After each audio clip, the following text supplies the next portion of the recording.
Zuckerberg all the time. Sometimes he makes me think that things are on live, and then I go, they're not. We're really live. Nice. All right. Well, Facebook, thank you for coming. This is another episode of Comic Spot. You get to watch from the comfort of your living room. You get to watch me interview somebody else for you. Today we have a real treat for you. I'm not going to bring him on quite yet, but today in the other square over there is Todd Van Allen. So we get to know him. I want you guys to get to know him, love him, follow him, help his career. You know, it's like Rodney, wasn't it Rodney Dangerfield that said, "Take my wife, please"? This is like my version of "Take my fans, please." So you can follow him too. It's all right with me. That's the whole point of doing this, is that you'll get to know comedians off stage, behind their masks, seeing who they are, and you'll go, I like that guy. I might want to go see him do comedy. So here you are. Here's your chance. So let me read you the, I have to talk about my sponsor. I have a sponsor. I'm not used to this. I'm used to people telling me no, but I got a sponsor, and it's ahabroadway.org, and they're awesome. You know what they do? They will train children, seniors, and veterans for like really incredible good prices. And they're doing a bang up job in New York City with improv, acting, and stand-up training. So if you want to up your comedy game or your acting game, or just get trained, period, check out ahabroadway.org. How's that? So now you get to kick back, whether you have your pants on or not. I don't want to know. And we're going to get to know the guest of the evening, Todd Van Allen. But let me read you. I ask everybody for a braggy intro, and this is what he had to say. He was born in a small town, Ontario, and moved to Toronto.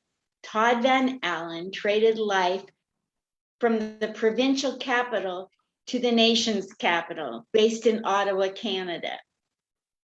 Todd's comedy is sourced locally and delivered globally through his Comedy Above the Pub podcast, now in its 20th season. And his ongoing comedy, it moved your page on me, and his ongoing comedy roast show, Write 'em Up, now celebrating its 5th year, is now available online. Todd's performance of his comedy grapples with relationships, society, aging, and his stupid phone. With his second album, Butterflies, he brought his phone. Butterflies debuted #1 on the iTunes comedy charts. Let me read that again. With his second album, Butterflies, it debuted #1 on the iTunes comedy charts. It's no wonder he's headlined all across North America and Europe. Holy Toledo. Having performed at festivals I didn't even know existed, and I'm old enough to know better. That JFL 42, we're going to find out what that is, festival. He performed at the JFL 42 Festival 5 times, as well as the Melbourne Comedy Festival, and get a load of this, the Edinburgh Comedy Festival. Trying his best to be a middle-aged woke man, one thing is certain: Todd's is the best voice you're going to hear tonight. And here he is right now. Welcome to the stage, Todd Van Allen. Woo! Hi. Thanks. Right after that intro, that's all the time we have. So thank you very much. Thank you all for coming out. We'll see you later, Linda. Don't you go nowhere. Yeah. So what city did you say you're in? I'm in Ottawa. Ottawa, Canada right now. I do have a couple of things I need to backtrack on, because I realized, I got to edit that thing. First of all, I think I might make it shorter. Secondly, podcast is in 21st season, not the 20th. So that's a bad on my part. Um, and it was Henny Youngman that did take my wife, please. Henny Youngman. That's Yes, it. That's got it. Because if I did not say that, I would be like, well, wait a second. I don't think that's Rodney. Rodney got no respect. That's You true. know, that's true. That's true. Yeah, I'm really bad with. I should know better. I'm old enough to know better. You need to know your history, Linda. I know. Come on. Come on. So I don't know where Ottawa is. I know, like, I'm in the west side of the US, and somewhere above Washington State Right. is, British Columbia. And Yes. that's all I know. Where is Ottawa? So if you go to upstate New York, okay. Mm-hmm. So here's where you are down the map, and here's upstate New York. If you go straight north, right across the river, and you go up about 3 hours, you hit Ottawa, and So that's you're where north that of is. Niagara Falls. Yes, north and east of that. What? Yeah. Oh my gosh. Yeah. So you were born and raised in Canada, Mm-hmm. and you don't wish you were an American. You're fine with it. Yeah. I mean, career-wise, I probably took a hit, but the way things have been happening the past 4 years, I'm good. I'm all right. I think I'm okay here. Oh my gosh. Not that we don't have our own problems, to be honest, but no, like a lot of my friends have moved down there, and are doing a great run of things, and they're working in New York, and they're working in LA. During the pandemic, a lot of them kind of came home for a bit just to be safe with the fam, and now it's nice seeing them kind of trickling back and getting back into the scenes down there. I never really had, I think, the timing right to go to LA. I'm certainly pretty sure they're not looking for guys like me to fill a screen. So as much as it would be great, I think the voice work I'm doing is a little bit easier because I can do that remotely. But yeah, like and trust me, every time I've been to the States, it's been wonderful. I just they're my 3 favorite cities down there are New York, Chicago, and San Francisco. Wow. I would live in those cities very easily. I'll be darned. Yeah. So you grew up in Ottawa, and what were you like as a little kid? Were you like a little flirt with the girls? Is that why you became funny, or no, quiet and shy? Oh no, I was a loudmouth and an idiot. Yeah. So we actually, it's even worse than that. I didn't even grow up in Ottawa. I grew up in a town of about 5,000 people, on the St. Lawrence River, and there, you would not believe they did not have a comedy scene. What? Yeah. So that's when I got through school, I went to move to Toronto to try and get going there. And so I lived there for like basically about half my life, I would say.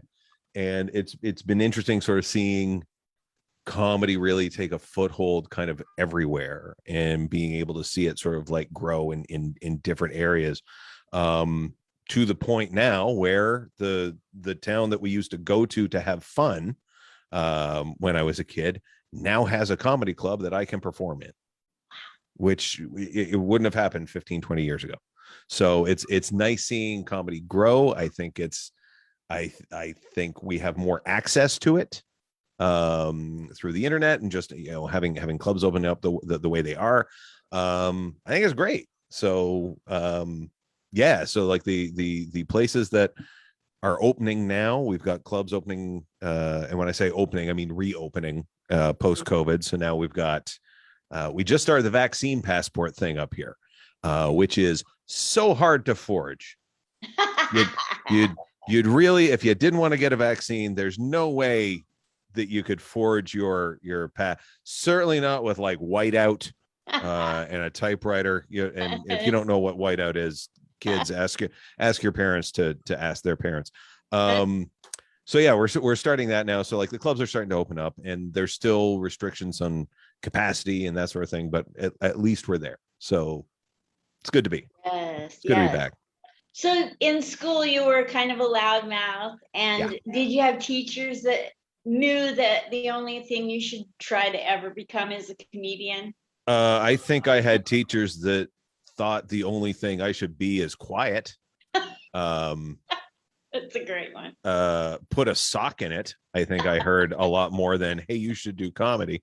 I don't think, like, if you went back and asked anyone in high school, in my high school at that time, if you said to them, hey, you remember Todd Van Allen, he's a comic, they would go, oh, finally. Like, I think it would just be it's that thing that everyone knew, and they're just like, oh, just go and do the thing, just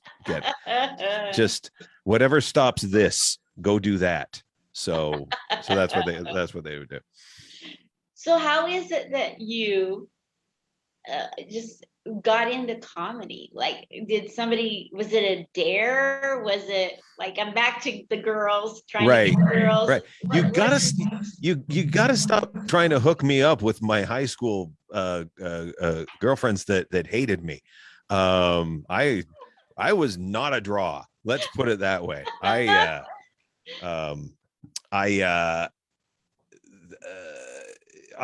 had moved into the small town. We kind of lived on the outskirts of Toronto for a bit when I started growing up, and then when I was like 10 years old, moved into a small town. When you move into a small town, everyone is already established. They already have their friends network. They already have that.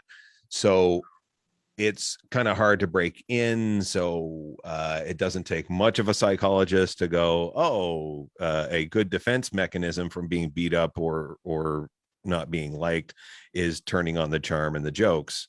And so probably that was it. Again, I'm not a paid professional. I should probably see one. But my guess is that's probably where it came from.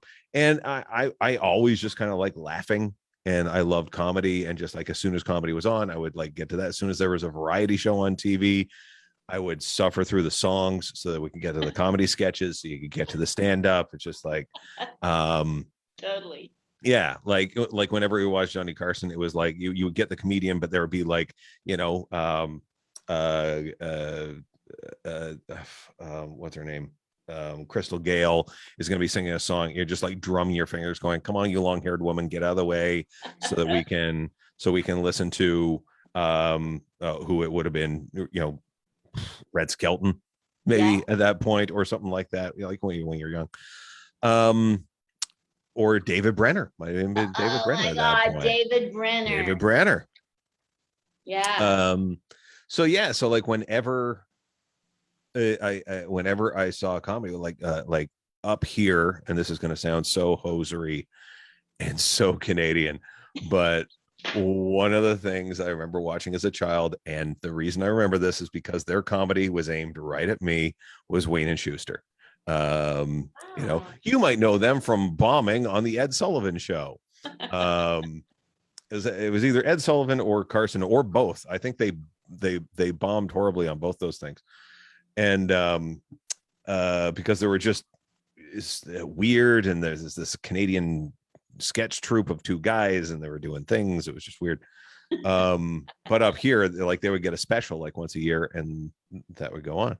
And then one of the things my father stupidly did was he bought me, we were at a convenience store, and they had a record bin of just like, like albums that were like on, death's door that were going to be given away. And they had an album called Just for Laughs, and it wasn't named after the comedy festival. It was like a KTEL compilation album. And it just had obviously it was like all comedy all the way through, but it was really varied. So they had like, it opened with Who's on First by Abbott and Costello. It had a Grayson Allen sketch. It had Shelley Berman, Flip Wilson, Richard Pryor, who introduced me to the N-word. And actually was the first Black person I heard say using the N-word growing up in a small town way back in the day. There was Red Fox was on it. I think I said Flip Wilson. George Carlin, and it was old George Carlin. It was like the Wonderful Wino, like when he was wearing a suit and had slicked hair, when he looked like he just walked off the set of Mad Men. It was like this wonderful compilation of like what great comedy was kind of like up to that point, and it was gorgeous. It was just this gorgeous, and I hope I still have it somewhere. And it was just great, and that's basically what kind of like I would just listen to that over and over and over again, and I that never thinking that it was a viable thing that you could do until I actually saw it on TV and stuff. Like you just listen, like something when it's in audio just has sort of this more ethereal quality, because you can't see the performer. You're just hearing them. You're hearing this huge crowd laugh, and you just don't have a sense of like how that actually happens. And then when you see, like, we had a daytime television, like a talk show. It was almost like our Michael Douglas. We were able to get Michael Douglas as well over the course up here, and that was from Watertown, New York. But we had this Alan Thicke, I think was the guy that ran this. May he rest in peace. He came in. He had this daytime talk show, and I am pretty sure that was the first time I saw Jim Carrey. I'm pretty sure. I cannot guarantee it. I can't confirm it. I can't do anything around it, but I'm pretty sure.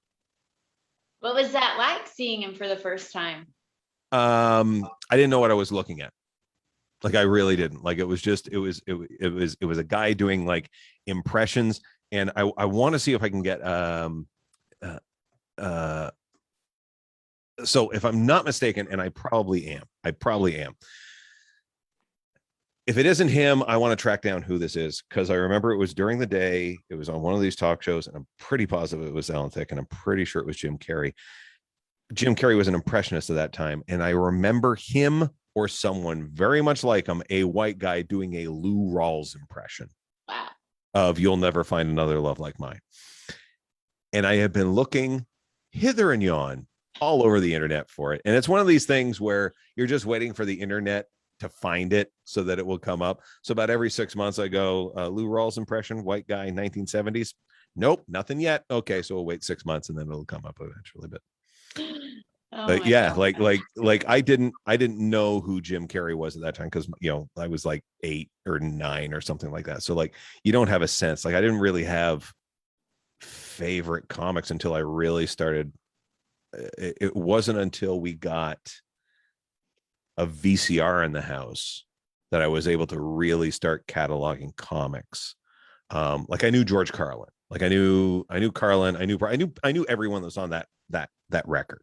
So as soon as I saw that, it was like, I was at Red Fox. Oh, that's the Sanford and Son guy. So I knew him first on that. I didn't realize he did stand up. So it's really kind of like going backwards and figuring out, oh, this is what they're doing now. What was it they did before, and what was their comedy like? But it wasn't until we got like a VCR in the house that I started. Anytime there was like any sort of comedy anywhere, I would just like record it and then just watch it. And by that point, Just for Laughs had specials they would run on CBC. I was able to tape comics on Carson, comics on Letterman. We taped Norm Macdonald's first set on Pat Sajak's show. It was all those things. So it was like once you're really able to sort of like put together who these people were and see sort of how their craft was put together, that's when it really started to make sense. But when you're a kid, you're just like just enthralled by the joy of it, and it's nice. Yes. Yeah. The very first time you remember watching a comedian and laughing, whether you thought you were going to do it at some point, who the earliest remembrance you had was who? It's going to be on TV.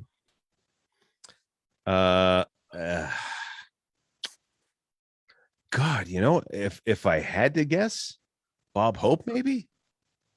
Right? Oh, yeah. Because he would have been doing special, like I Carson would have been on too late for me to watch it as a kid.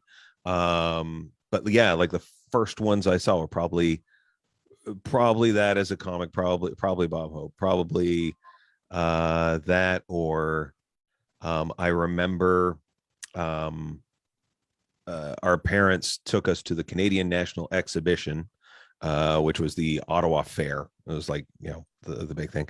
And it was an outdoor concert. And so outdoor during the day at the football stadium, Bill Cosby. What? Yeah, who I haven't heard from recently. I don't know what he's up to. I hope he's okay. Yeah. I don't. He's a horrible man, but his stand up at that point was obviously, we wouldn't have half of the comics that we have today if it wasn't for Bill Cosby opening that door. Some doors he should have kept shut.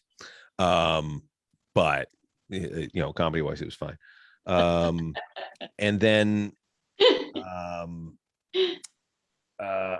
the first, like, when I really thought about comedy, and I was thinking about it, was in high school. We went and saw Jay Leno in 1987, and this was at a time when the world thought Jay Leno was edgy. That happened. We let that happen as a society. He would come on to Letterman's show at 12:30 at night and be edgy. Yeah. We wish him the best of luck. Yeah. I hope he can get a new car or something. So yeah, like I remember watching him he did like an hour and 45 minutes of straight comedy. And 45 minutes of that was him going through the first 3 rows of this huge amphitheater in Ottawa, saying, "Hey, what do you do? Joke. Hey, what do you do? Joke. Hey, what do you do? Call back to that guy. Joke, joke, joke, joke." Like first three rows went through the entire first 3 rows and made not one unfunny move the entire time. Incredible to watch. And so that's when I went, oh, this is what it means. Like, I was too young to really appreciate Bill Cosby. And certainly I'm too old now. But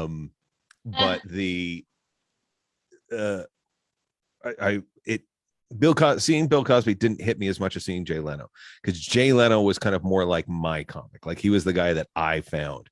I watched him on Letterman. He was my guy. And where Bill Cosby was like, oh, my parents like this. Right. And he was great, but it was the stuff of like, hey, your parents are listening to the Beach Boys, but you get to listen to the Sex Pistols. And I'm not comparing Jay Leno to the Sex Pistols by any stretch. But back then, remember, edgy. Yeah.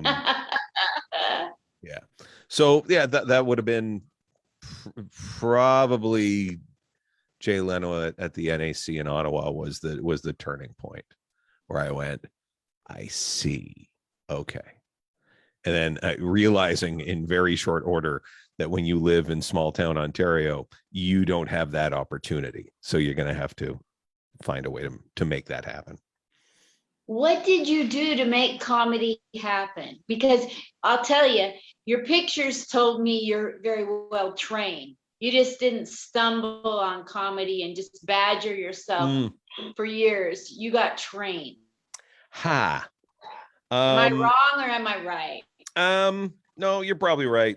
They're really, well, there were 2 phases to the development, to be fair. So the first one was when this was when the comedy boom was going on in the 80s in the US. We had a similar thing here because our economy and our entertainment is tied very closely to what happens in the United States.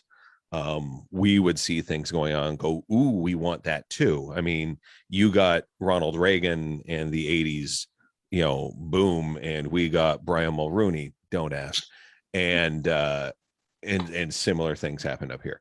So there was a comedy boom, and there was like one chain of clubs that was all over the country. And so they had a roster of comics that would perform in all these different cities.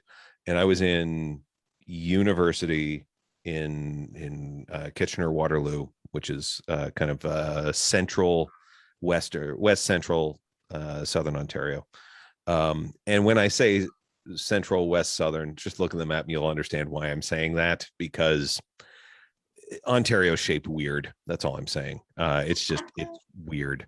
So I was stranded. My ride to go home at Thanksgiving in my first year of university canceled.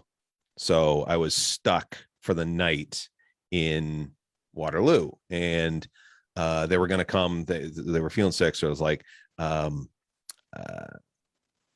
it was a couple that had just gotten together, and they said one of them was feeling sick. And what's the language like on here? Are we allowed to swear? Like, you say whatever you like. Okay, good. Because watching them paw at each other the entire ride up, pretty sure they weren't sick, pretty sure they were fucking. So it's 10 o'clock here. That's fine. I can say that. So I was stuck, and like all my friends had left because it was like Canadian Thanksgiving. They're like, see ya. So it was I had nowhere to go. So I'm like, I'm just gonna go downtown, maybe go to the record stores, just do something. I would just do that. And so went to the record store, walking downtown, and I look up and I see the sign for Yuck Yucks. And I knew Yuck Yucks was the comedy club. And I went, oh my God. And the light was on. So I was like, holy shit, it's a comedy club. And so I ran to the box office, and I'm just out of breath as I'm standing in front of this poor woman in the box office saying, is there a show tonight? And is it sold out? Wow. And she's like, there is a show tonight. It starts in half an hour, and please come in and take a seat. We are not sold out. So because it was Thanksgiving. So I went, thank you. And from that night on, I went back every single week to see who the comics were, because it was each weekend it was a new pack of comics. So I just kept watching and watching and watching. And the program I was in had me going to like, I would do a semester at school and do a semester on work term, and then it would alternate kind of back and forth. So my work term for pretty much everything was like in Ottawa or Ottawa surrounding area, and I was back in Waterloo. So the club did not have an amateur night or anything like that. They just had, because it was a fairly youngish club that had just opened up. And so when I got to know like all the staff, like every time I come down, hey Todd, how are you? It's like, I'd talk with the comics afterwards and sort of like, what are jokes like, and like, make, just kind of hang out with them and really kind of soak up what they had to say. And my last weekend that I was there, I finished my last exam, and I had asked them, it's like, hey, would you guys mind if I did like 5 minutes of stand up on a show? And they're like, yeah, come down Friday. So like Friday was my last exam in first year, in the first semester. Had dinner, went down to the club, did the first show, and then they said, do you want to do the second show? I was like, absolutely. So already right then I knew I was going to be a stage hog. So then I did that, and then when I moved to Ottawa, they had a club there. I found my way down there, and they had an amateur night.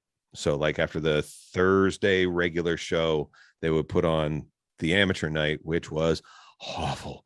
And because we were all trying it out, we're all like, trying things. And at that point, Norm Macdonald had just got promoted. He was within 3 to 6 months of being promoted from. He was not an amateur for long. He got promoted. I think he said he was headlining he got his first festival 6 months in. He got just for the last 6 months. He had done it like 6 months to a year. He was doing amateur nights for a matter of weeks, and then he was middling. He was doing middle spots across the way. One of my contemporaries at that point was Tom Green, who was living up to his last name at that point. He was very green. We all were. And I think he's doing okay for himself, so I can say that. But by the time I got married to Drew Barrymore for a while, he was, and that cost him a testicle. I don't think Drew Barrymore gave him testicular cancer, but I would be hard pressed to think otherwise, and that's what I'm going to believe. I'm She sure I can. smiles more than I do. I find her annoying. Oh, thank you. Thank you. Yeah, Linda, I knew I was going to love you as soon as we met. Honestly, one of my favorite movies is Scream, and I have never made it past the first 3 minutes because I just keep rewinding Drew Barrymore's death. It's wonderful. How's the rest of that movie? Is it any good? I don't know. Is it frightening? Is there a guy in a mask? Cool. So um so yeah, so by the time I got back, so I had worked for 4 months in Ottawa. So by the time I got back to school, that club had set up an amateur night. So they had one. So now we had sort of a system that we were able to go through. I went through a horrific, to me, breakup in university and just channeled that into writing and won a contest with Yucks through there. So misery plus time equals comedy. It was fresh too. Oh my God. So I'm sure it was the material was good enough to win a contest, but I'm pretty sure if I had looked back, if I was standing at the back of the room watching myself at that contest doing all this breakup material, I would just turn to my friend at that point and go, someone can't afford a therapist. Look at that. That is just nasty. So got done university, and I was kind of going back and forth in between Toronto and Ottawa to work on things. I moved to Toronto and was doing stand-up, and everything was going fine. And I fell in love with this woman who became my wife. And she said, I don't like stand-up. And I went, you know what? I love you. So let's do that. That marriage didn't last 2 years. So when that marriage dissolved, I went back to my first love, which was comedy, and went into Second City because I just needed something. I didn't know if I wanted to get back into stand-up at that point, but I knew I needed something. I just needed something creative because I was doing nothing. City's in Chicago. Oh, they've got one in Toronto as well, and in LA. Oh. Yeah. Oh. So yeah, Nobody told me. Oh, there's 3 locations. So I took the improv classes, and I thought, oh, okay, so improv is kind of fun. Maybe I should do this for a while. And 2 guys in my first class at Second City found out I did stand up at one point, and they just hounded me for information on how to do stand up. And I was like, oh, okay. And then we eventually started writing together and making more jokes. And so in 2002, and in fact, if I have it right, last week on the 21st was my return into comedy 19 years ago. Wow. 2002 was my return into comedy, into stand-up comedy. And been going ever since. So yeah, and it was a huge relearning process, and it was adapting. Like, I think it helps when you're younger to start doing comedy because everything is new, and you can write about that. Because I had done comedy before, I knew some of the stage tricks, and I had to relearn them, obviously. But like, there's some things that about performance of comedy that helps. But like, there was so much churn, it was sometimes hard. It's hard to keep up with in your life. So you're constantly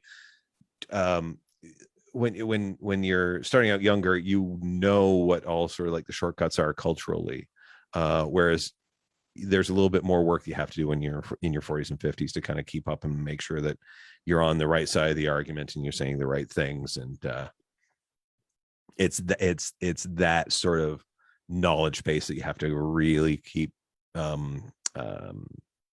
reintroducing yourself with. Yeah. So I think that, and I like it. I mean, like, nothing drives me more nuts than seeing comics that are older than me doing the same set I saw them do 10 years ago. I would rather try and do new things because that's what you're supposed to do. So yeah, it's that. What do you do to come up with fresh material that's relatable to people younger than you? Oh, I just steal from. I know what I do, but Oh, what do you do? I talk to people on the street. I kind of Okay. do a Jay Leno thing, and like, Right. when you look at me, what do you see? Hmm. What have, what's your preconceived notion about me? What do you Right. want me to say? What don't you want me to say? Got it. What's irritating that comes out of somebody that's 70 years old? What do you Hmm. like a 70-year-old to say to you, if Right. anything, you know? Hmm. I just rip off Taylor Tomlinson's material, and that's been doing me fine, pretty much. Um, I don't know. I find like myself, like I think there's things like if you pay attention to the news, you see what's kind of going on, you get a sense of what the takes are. And I think it's not just getting likes. Like a lot of things are online, and so I tend to do a lot of sort of like comedic research and just life research, kind of like online and stuff.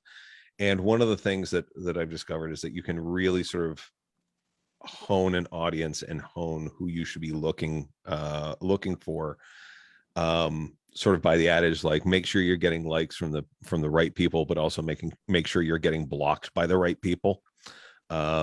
So you can forge a nice online career that way.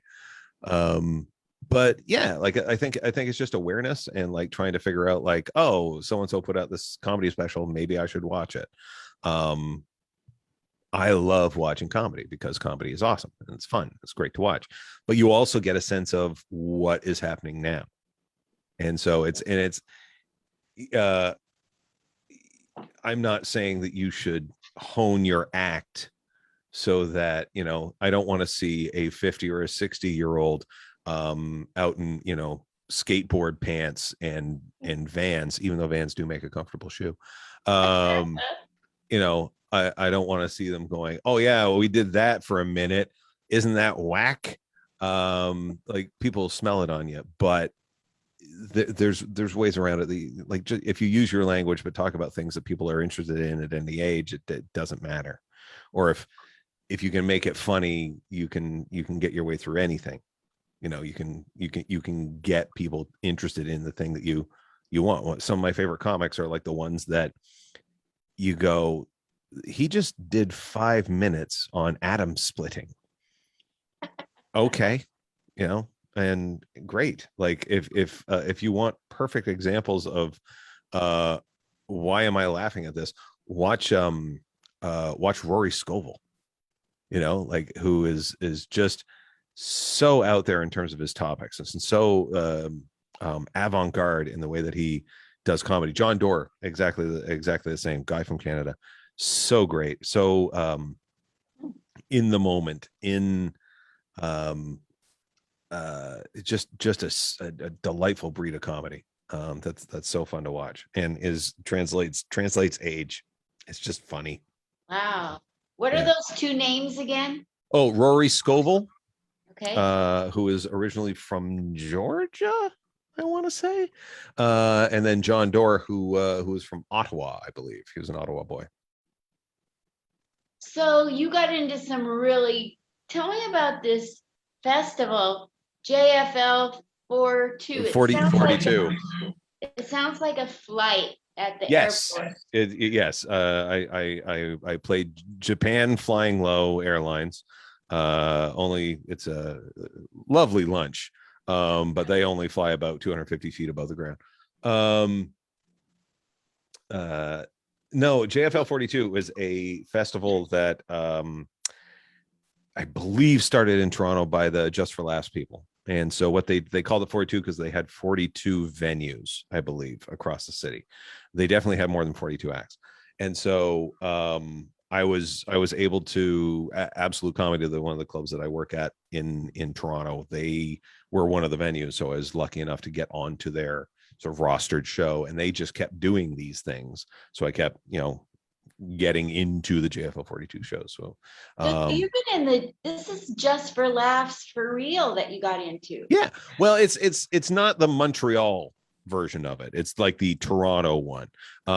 It's not quite the same because they have to give it a hashtag at the front. So as soon as you see a hashtag, it's not the real thing. It's like, oh, I'm going to give you a Porsche. Are you going to be Porsche? No, I'm going to give you a hashtag Porsche, which means it's probably a Kia with a hashtag Porsche is my other car license plate of some sort. So yeah, and it's still fun to do. I mean, like, they do bring in other acts just like they do in Montreal, but it definitely has a Toronto focus to it. So there's a lot more sort of talent. There's a lot more exposure for the venues there. Like Comedy Bar, one of the great comedy venues in Toronto, is always part of it. Absolute Comedy as well. Yuck Yucks as well. All of these places get to kind of showcase their own kind of talents and their rosters for a festival. It's kind of, and people come to see it. Like they will have like landmark shows. Like I think Trevor Noah did it one year with kind of like a big kind of festival showroom, and he was able to kind of put together a gala that had like a whole bunch of local and American and UK talent that kind of came in for this show specifically. So they would really kind of create these kind of showcase shows, and then all the other venues would go, oh, we're going to piggyback on top of this, and JFL went, yes you will, and you are now added to our website. So they were, and they were all bannered and stuff like that, so they're all under the umbrella of this festival. Have you ever been to the Just for Laughs festival in Montreal? No. Okay. Because they will have like these huge galas that happen in like kind of 2 or 3 larger venues, but then they have smaller ones that they kind of take over and put on shows. One of them was a transvestite strip club that they take over, and like, I saw Greg Barrett perform there, and like as he's walking around the stage, he's got to dodge the poles that are in there for the dancers to kind of swing around on. So it's like they take over everything, right? So they make comedy go into different venues, whereas with JFL 42 they have the venues that bring the comedy in that way. They go for already established shows or venues or things like that, and that's where they put in kind of put in the graph that way for that festival. Super. I want to know about the Edinburgh Festival. Is that the Fringe Festival you were talking about? Yes. Wow, you left out the Fringe. Yes. Fool me. Well, here's the thing, because there's 2 different festivals that happen in Edinburgh. And by the way, it was by complete chance I got onto any of these, because I just needed a vacation, and I had a friend of mine who was living in Edinburgh. So I was like, you know what? I'm gonna come over and just hang with you, because he was actually it was kind of 3 things kind of made this thing a little bit possible. One, he was going through a house move, so needed some help moving some things around, packing boxes, that sort of thing. But his girlfriend was there during the day. He had to work during the day, so I'm like, okay, well, I can help. And then I would go at night and go to shows, like, and just see if I could get any stage time. But the other reason was that I support a team in Scotland, and they were playing 3 games while I was over there, so I got to see 3 Rangers games. So between Hockey? Soccer, pardon me? Hockey? No, like soccer. Oh, okay. Like soccer, yeah. Soccer. Though good on you for thinking that it was hockey, because I'm Canadian. I will accept that. So when I was I was there for like 2 weeks, and what I would do is there's kind of 2 different festivals that go on at the same time. Okay. So there's the Edinburgh Festival, which is everything. Like, it's music, it's dance, it's theater, it's comedy, it's all these things. But it started out as kind of like this free thing, or like, pass the hat type thing. And it really has gotten away from that. It is sold venues, and you're paying £30 a ticket and stuff like that. So there were a bunch of organizers that went, well, this isn't what we were, this isn't what we are. So they created the Edinburgh Free Fringe, which is what the Edinburgh Festival used to be. So it runs in parallel across the street from some of these same venues. Like, you'll see like signs that'll say the Edinburgh Festival, and then you'll see, it's the most Scottish thing on the planet. It's just so spiteful. It's like, you'll see the Edinburgh Festival, and then you'll see the Edinburgh Free Festival, and then it's just like past that and stuff like that. And my buddy lived like a block and a half away from this pub called the Pegasus, I think was the name of it, and they had a free show. So I was like, okay, I'll go down and watch it at least.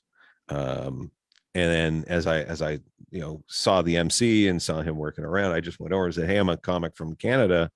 Would you mind if I did a spot? He goes, oh yeah, sure, no problem. So I got on that, and as a result of that, there are people in the audience going, could you do my show? Could you do my show? So then I would get like 2 bookings for the next night.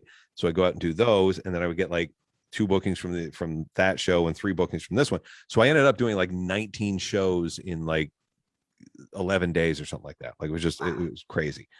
And the way and the way that I got actually, I forgot about this. One of my buddies actually had a booked show. He had a booked show that I believe was part of the regular festival. So that was how I got that. But I had another show that was part of the regular Edinburgh Fringe Festival, as a result of someone seeing me in a club going, hey, can you come and do my show? So then I did that one. So I actually have done both the Edinburgh Festival and the Edinburgh Free Festival. So it was literally just doing stage time and playing the Johnny Foreigner card. And one of the best nights was we had gotten back from this midweek game in Glasgow, and we're coming into Edinburgh, and this is had a like great soccer. Yeah, this is, if we just got done watching a soccer game, and we're walking to my buddy's house from the train station, and we passed the Pegasus, and he goes, hey, you're gonna go in and get a spot. And I went, nah, it's been a long day, I'm kind of tired, a little tippy, I should probably just go home. And we hit the curb just about to cross the street to go to his house. I go, nah, you're right, I'm gonna go back. So I went back. And by the way, remember this, like there's 2 other soccer teams in Edinburgh, 2 major ones in the top flight, and I'm wearing the colors and shirt of a team they hate. Right. So I get downstairs to where the showroom is, and the host of the show goes, Todd, my closer left, can you close the show? And I was like, kind of drunk, but like I looked at the crowd and they were way drunker than me. So I'm like, I'm fine. Just rule 1 of comedy. If you can't go sober, be less drunk than the crowd. If you're less drunk than the crowd, you're fine. So, and I went up, and they can see that I'm wearing the shirt that they hate, and boo. And then I just, yeah, whatever. And I just ping, knocked his up. Okay, fine, whatever. And it was one of the best nights of my life. It was like, just so dumb and stupid and spontaneous, but it was great. Oh, that's a cool story. Yeah. Gosh. So what kind of things have you been able to, like, who all has come along and helped your career, and in what way have you given back to comedy? One of the things I've always tried to do, because when I was starting out in the first time and the second time, stage time was such a commodity. You couldn't come by it. And Toronto, by the time my second run was coming around, was really starting to kind of it burgeoned a little bit. And it was like, okay, now we've got rooms opening and that sort of thing. And people were doing, you could do open mics. Like open mics were around the city, and it was fine, because otherwise you were just waiting for amateur nights or open spots at clubs, and they were few and far between, and there's so many other comics, it's hard to get onto. So me and 2 of my other friends, we picked a Sunday night at a bar near where 2 of us lived, and we did it was this place called the Old York in Toronto, and we did a Sunday night open mic. And by the time we were kind of hitting the end of running that show, there were 2 other, there was 1 long established open mic, and then there was our show, and then a 3rd one came along. So you could do 2, if not 3 shows on a Sunday, which was unheard of 5 years previous to that. And then I created there's an opening happened at this pub called McVeigh's in Toronto. They had a performance space up top, and the hosts gave up the show, and the bar approached me and said, do you want to do this show? Do you want to run it? And I was like, yes, let's do it. Because it would force it. It was a weekly show, and once a week I would force myself to write new material. So I would write myself new material every week, so that the first 10 minutes of the show was me trying out new stuff, and then I would bring people on.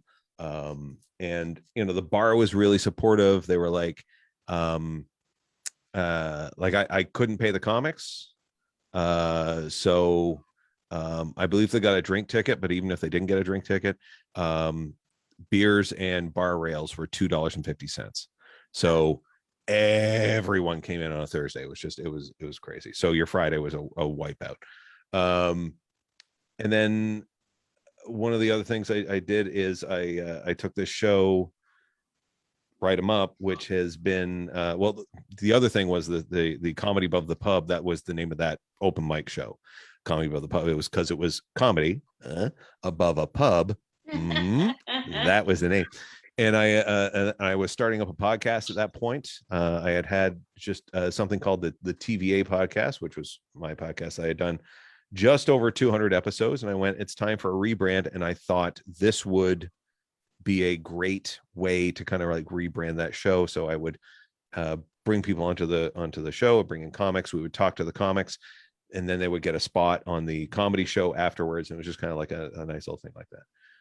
That lasted a while until the pub owner realized, hey, I can make more money off of bootleg poker than I can Todd's Little Comedy Show. So we were gone. So I just started recording in my house, and now we have a studio, and now everything's over Zoom, and so that's great. But a friend of mine, John Kane, was a up and coming comic in Toronto. I had been listening to Jimmy Pardo, and I helped bring Jimmy to Toronto for the first time. Hung out with him, open forum host. I hosted a couple of nights when he was in Toronto. Great guy, love him. Never Not Funny is one of the funniest shows on the planet. And over the course of Jimmy's career, he has tried to get this one show off the ground, piloted it like a couple of times under a couple of different names, where the premise of the show is he hosts it. He brings up comedians that do time, and he has a team of writers writing roast jokes about everything the comic does. They just put them on little index cards. And so he shoos the comic away and then grabs these index cards and just reads those roast jokes out verbatim. And I knew this was a show of his, and I love the concept, and it was great. So my buddy John came to me one day and said, hey, I have an idea for a show, but I know the guy who owns the rights to it. I go, okay, so what's the show? He goes, do you know Jimmy Pardo? And I'm like, do you want me to call him right now? Because I had his number. He's like, you know him? So yeah, like if you want the rights to the show up here, let me know. And so wrote to Jimmy, and he went, yeah, no problem. Just, go do it. If it gets too big, we'll talk later, but like, it'll be fine. So like, he's just, yes. So I told John, it's like, go do your show, do what you want. John then promptly moved with his wife to Northern Ontario, just gone, no more stand-up, nowhere. And so a year passed, and I was like, I haven't heard from just so like I wrote John out of the blue. It's like, are you going to do anything with this idea that now you have permission to do this? And he's like, no, I'm kind of out of comedy. I'm done with it. You do it if you want. So Jimmy Pardo's coming to town again. So like we were at a baseball game, and I said, hey, I have a question. Remember that thing that I asked you about in that email with the Muddy John? He goes, yeah. He goes, well, he's out of the picture. Do you mind if I run with it? He goes, yes. Again, stop asking. So it's now been 5 years, and we've been doing this show called Write 'em Up. And so anytime I'm producing a show, one of the things I love to do is provide stage time, because I still will, to this day, I'll be on shows and someone will hit the stage and go, like, if I'm after them, or if I'm hosting a show and they come up, they'll make reference to the fact that Comedy Above the Pub at McVeigh's was the first time they ever got stage time, and or their first show in Toronto, or you know, they were a regular because like, I don't know why I like me. It goes, oh, probably because you're funny, jackass. Like it's one of those things. And but now that I'm doing Write 'em Up, I try to do the same thing. I try to get people their first bit of stage time at Comedy Bar, you know, or now that we're doing it online, just like maybe their first Zoom show. Maybe they're like kind of weird and creeped out about us. It'll be fine. I'm here. It's cool. Excuse me. So yeah, so it's little things like that that I love to try and do. And That's great, because that was sorely lacking when you were coming up, yes, stage time. So that's a and real focus. and one of the things I also consciously try to do, and obviously there have been times when I've been burned because I've had last minute cancellation, so I'm just scrambling. But at the beginning of it, when I'm booking a show, I try to make sure that there isn't just a whole bunch of guys that look like me. All right.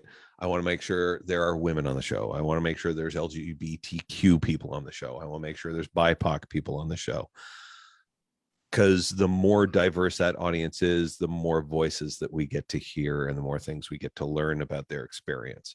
So I'm always looking for, as much of a diverse performer and writer base that I can. So I'm always like, I will look at a show and the initial lineup and go, not enough women, so I got to get some more women in. And it's like, oh, too white, got to get those in. A little too straight, let's get those people in. The Jews are fine, but the rest of them, we have Jews, don't worry, we have Jews in Canada. I put Jews on the show, it's fine. It's fine. Oh my gosh. Yeah.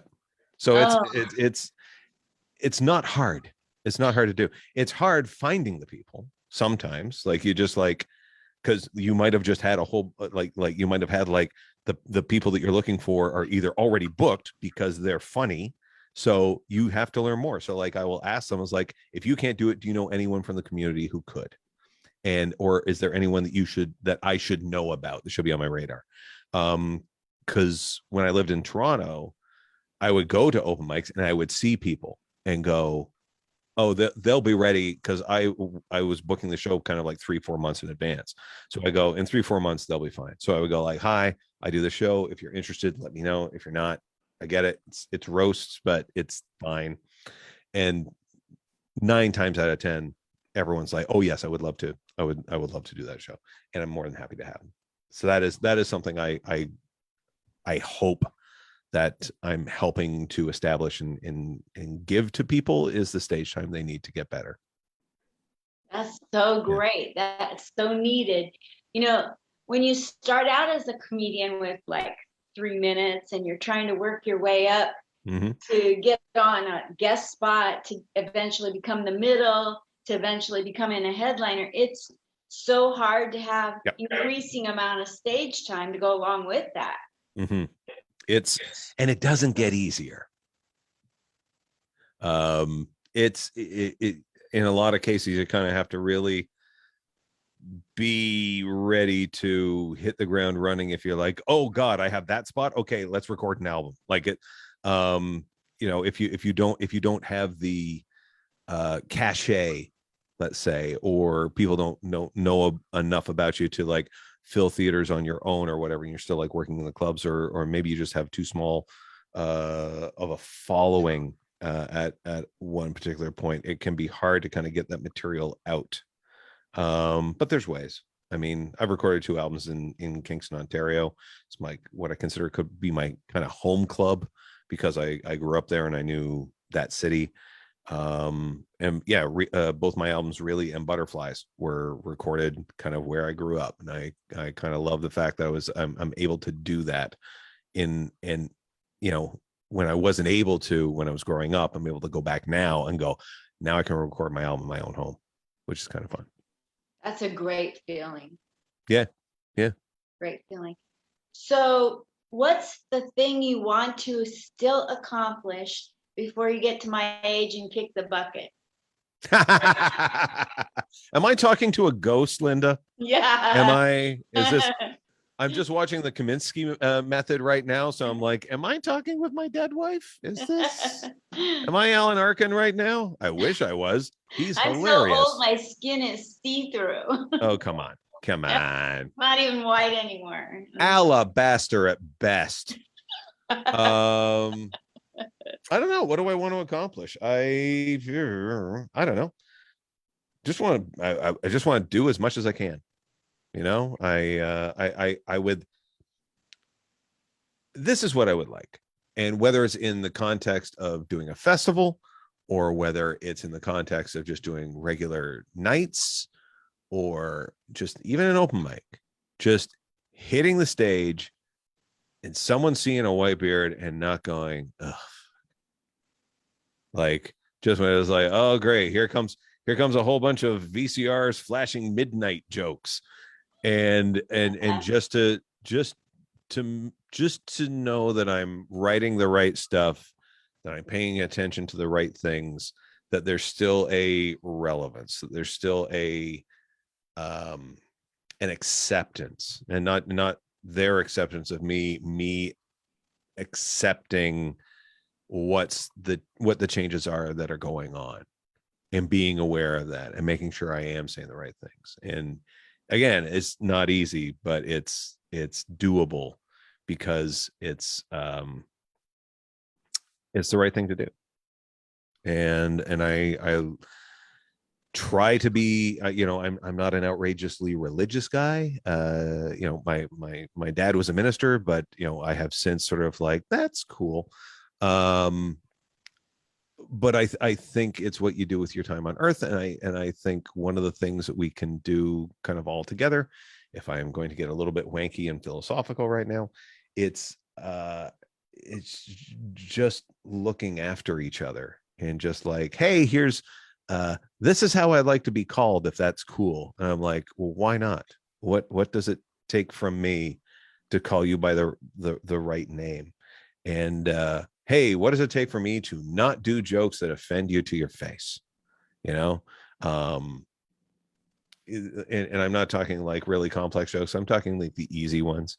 The complex ones you can talk about, they warrant conversation. But I think there can be a lot of respect. I think you should respect a lot of people until they show you that they are not worthy of respect. And I think you know who I'm talking about when I say that. So,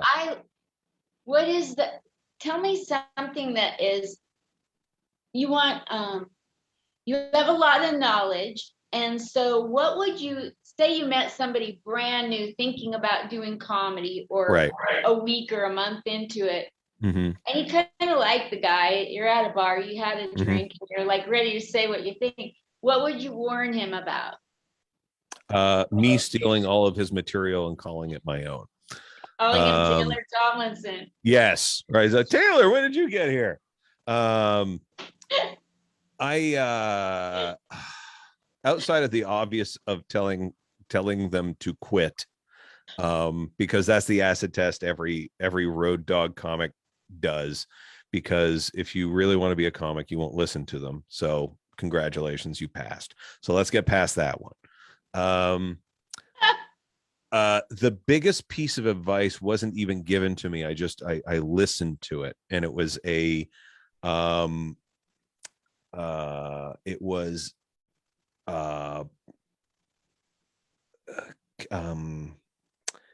Kevin Mooney, I think, was giving advice.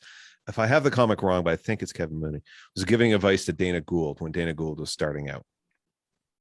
And Dana Gould at that time was an angry comic and talking down to the audience and just like, I'm smarter than you and blah, blah, blah, blah, blah. And he was Dana Gould was middling, I think, at that point. And Kevin Mooney, again, let's assume that I have it right, was headlining. And whoever it was, I believe it was, turned to Dana kind of in between the two shows, like the Friday night or Saturday night. turned to him and said two things. One, they want to like you. They just need to know that you like them. And secondly, it's a show.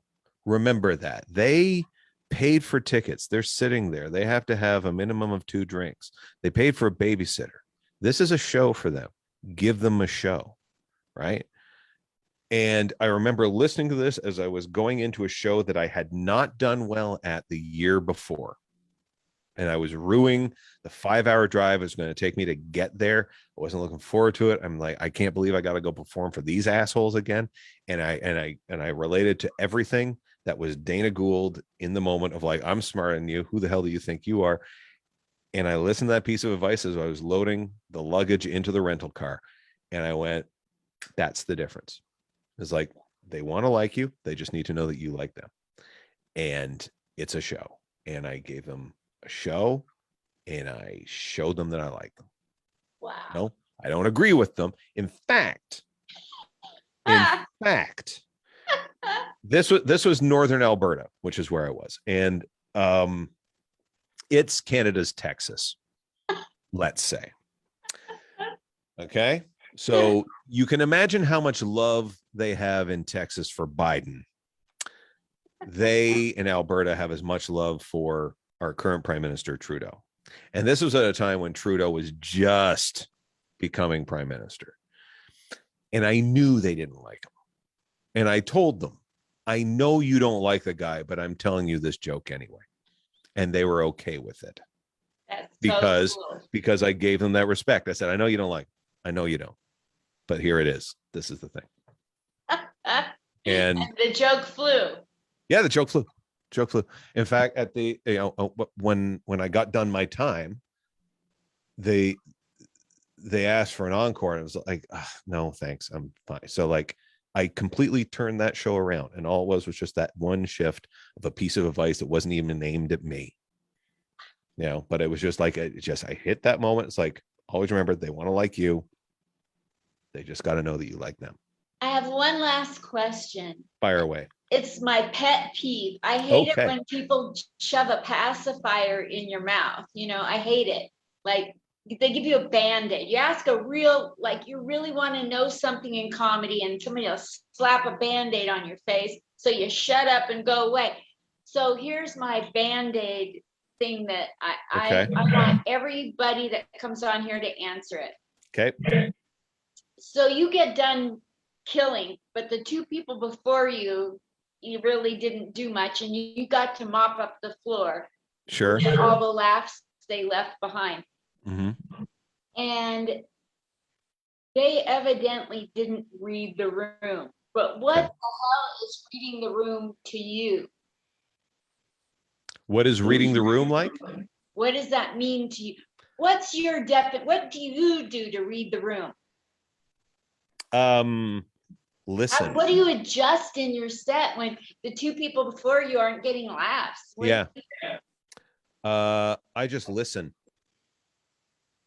I listen to what's going on. One of the biggest laughs you'll ever get in a comedy show. And first of all, if you take a look at any one of my acts, you'll know that I'm not a huge writer of callbacks because I'm not good at them. And I don't understand how they work. I do not, for the life of me, understand how a callback works. It's like you're just reusing, you're repurposing the same punchline that you used back there. But people go, oh my God, do you remember when he said that thing? Do you remember? That is genius. He just used it twice. What an economy of word. So I've never understood it. I don't get it. If I could write them, I would. I don't. So I don't. But one of the biggest laughs you'll ever get is being part of the room and listening to this. Is like one of the things that I think hurts comics is not watching comedy. And when I say not watching comedy, first of all, I never bought into this thing of like where comics go, oh, I don't watch other comedy, I don't want it to influence me. And I'm like, wow, what an unfun jerk you are. You hate fun things because comedy's fun. I don't know why you wouldn't want to watch it. I love watching comedy because I get to see people in a lot of cases who are better at it than I am do really good. and do things that I love watching comedy that isn't mine, that isn't my style of comedy, that's completely different from the thing, so that I'm divorced from it. I just get to sit and I don't need to constantly, just knit through Pete Holmes's set going, oh, what's he going to do here? Oh, that's what, yeah, you know what? I would have done something different there. I would have just listened.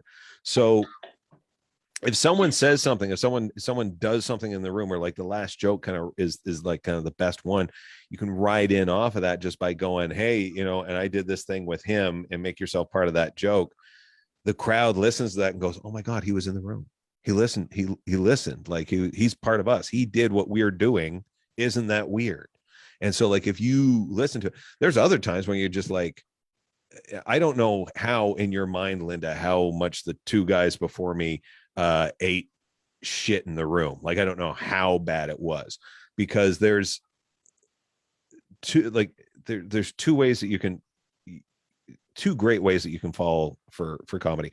One is following someone who did really well, because that crowd is already ready, and all you got to do is just kind of ride in, just like, come in with the same sort of energy, same confidence, because they're going to go, oh my God. Like my friend Nathan McIntosh, a comic originally from Halifax, met him in Toronto. He now lives in New York.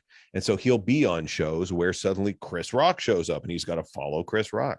And he's like, you know what you do? You just go in with the same. It's because the audience is going to go, well, they don't know that wasn't part of the show. It's like, if this guy's following Chris Rock, he's got to be amazing. And if you just show them a decent level of competency, you can win that crowd back and run with it. If I had followed two guys that tanked, I know by the time I hit the stage, that crowd is dying for a laugh. Dying. Right? They were so, oh. Give me any excuse. Give me anything, and I will laugh at it. So if you give them a decent excuse, they will laugh at that. But there's also times you want to call it out and go, this is a bit of a stinker, isn't it? And just be honest. Like there's a level of honesty in the room that they're looking for. The biggest conceit in comedy is everyone in the audience thinking that you're coming up with this off the top of your head, not the fact that you've been working on this joke for a year and a half. They don't know that. They just know you from this moment. And that's the belief system they have, the belief that you're coming up with this right off the dome. And that's how great you are, right? They don't know that it's taken you 5-10 years to craft that set the way that it is. So they're coming in with that. So if you give them sort of any reasonable level of honesty within, because remember, they also think all your jokes are true, unless they're outrageous and they have no. But if you say, hey, the other day I did this, they think you did it the other day. It's not 2 years ago when that actually happened. They think it actually happened yesterday, because that's what you're saying. So if you show them any sort of degree of honesty in the room, because they already think that you're being honest, they're going to be with you.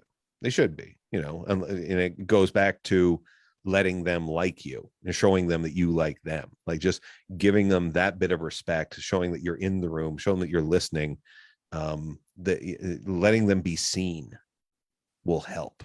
And that's that is that has saved me on a lot of nights where I thought, oh, this is going to be horrible.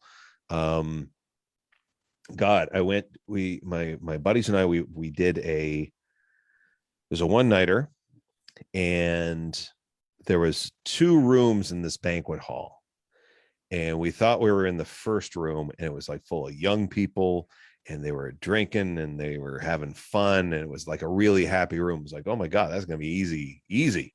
They're halfway there already.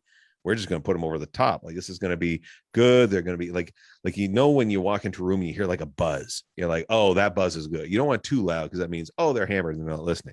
But if you go into a room and it's quiet, then you go, oh, this is going to be work, because they're kind of reserved. So that was the room we heard. Is like, oh my God, this is going to be so cool. That was not the room we were in. We were in the one further down the hall, which had people 30 years older than me in it. And they were quiet. So it's 70, 80-year-olds kind of out for dinner, and they wanted this comedy night. So my buddy goes up, and he is a well-accomplished comic, and he is fighting his way through it. They're kind of quiet. He's getting the ha. Like it's like the cardiogram that no one in this audience wants. It's like a ha. Like nothing to build on. You can't really do anything. And then another friend of mine, he's the middle act. He goes up, and he is this British one-liner comic. And I went, oh, senior citizens, puns, like British puns. They're gonna love this guy. No, he tanks. They want nothing to do with him. He finally gets him kind of in the last 5 minutes.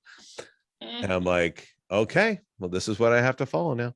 And I was just like, I just shifted it so that I knew that I was only slightly younger than them in their eyes, because I got the white beard. There's nothing I can do about it. I'm not dying it, is what I'm saying. So I go up, and I just kind of tried to relate to them on their level and said, hey, kind of look like you. I'd like to thank you for finally letting me not be the oldest person in the room. And that got them. Wow. And then from there on, I just gave everything a slight shift and pitched it towards an older demographic than me, and framed every joke in a, hey, this is weird, isn't it? We've been around for a while. How come this is a thing? And then talk about, Tinder apps and stuff like that. And so just the framing of that, and it went fantastically. And to be fair, the two guys in front of me helped lay down the platform that we needed, of like getting people used to hearing a joke and laughing. It took a while for them to get there, because they weren't like that first room ready and raring. They really needed some work. And so hats off to them. Still love them to this day for setting it up. I was set up okay, even though it didn't seem it at the time. It was set up. So that's why. It's just listen and look at the crowd and think of what they want. Right. Yeah. Yeah, it was weird because the show that I went to was all women performing, and they all had self-deprecating, sarcastic comedy. Sure. And the first two, none of their stuff flew. The second girl was reading the jokes from a book, and it was a book paid show. But the third gal, I said, you're going to mop up the floor with this place, because I know she can always kill. And she went up there, and I have to ask her, what did you do? What did you shift? What did you have planned, and what did you shift? Because we don't hear that. We don't get that dialogue. That's where you can't watch what's in her brain. I have to ask her. So I wanted your opinion. Yeah.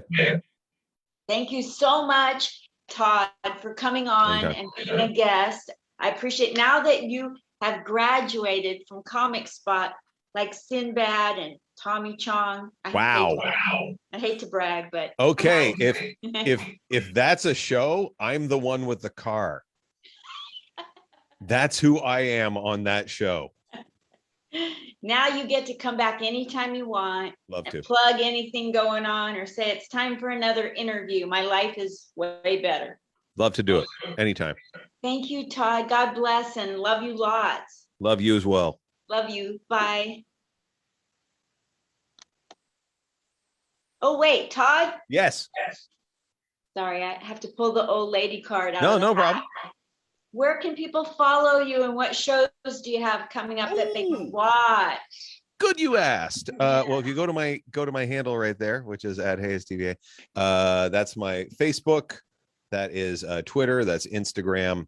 So I publish kind of like all the shows there. Comedy Above the Pub is in its 21st season. You can listen to that. My show, Write 'em Up, in its 5th year. We have been doing it over Zoom. In fact, we have a Zoom show coming up October 20th, which you can find at facebook.com/writeemupshow. And we actually have live dates now. So because we're kind of opening up, so assuming the province of Ontario doesn't screw this up again, we are going to be at Comedy Bar in Toronto for our live show Saturday, November 20th at 7 p.m. In advance of that, I have dates. I will be performing at Absolute Comedy in Kingston. And then the week after that, after Write 'em Up, that week, I'll be hosting Absolute Comedy here in Ottawa. And if people want to find out where I'm going to be virtually or otherwise, they can hook me up at heyitstva.com/calendar. So you just go there and there's my calendar of dates. So thank you, Linda. Thank you so much, Todd Van Allen. Bye. Pleasure.